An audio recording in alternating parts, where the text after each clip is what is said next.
exploratory meeting. And incidentally, I just have an hour, but I think the agenda today and what we're discussing today is worthy of coming out of that meeting. And a lot of people don't know the importance or the level of importance of their activity today, but let me just, in a few words, put it across to you.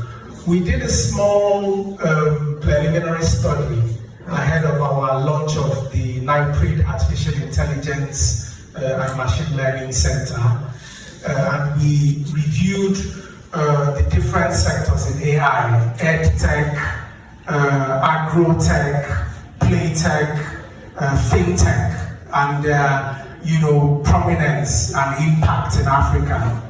And we found that whilst health tech was arguably the most critical and the one with the most potential in our setting, it is yet the least developed. And it gives you an idea of the opportunity that sits here in this room today. And the ministry is focused on policy.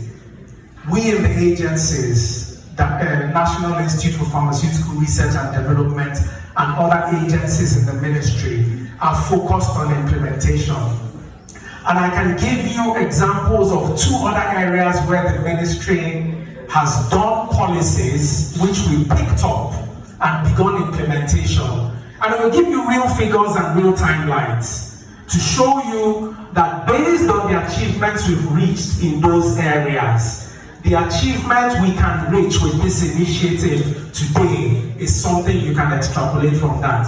The first is the vaccines policy.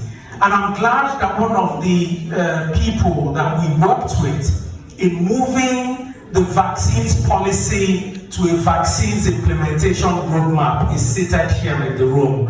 Dr. Joseph Adebola, can you stand up? He was appointed by the European Union, and we worked together with them for 9 months with a grant of less than 100,000 euros. And less than 4 months after we pulled out our roadmap and identified where people can play, we secured an 18 million euro grant from the European Union. So in a period of less than 18 months, you can see what we did with vaccines, policy to implementation. The other one is the World Bank, and I'm glad it was mentioned here again today. We're involved as NIPRID in the implementation of the IMPACT project, which focuses on malaria and immunization. And I've just hosted my field team that came back from about 6-7 factories across Nigeria. That was a $1 million project. And even before our preliminary results are coming out, we're looking at people who are interested in funding grants of close to $10 million. And these 2 areas, like I mentioned, do not have the potential that you guys have here in this room.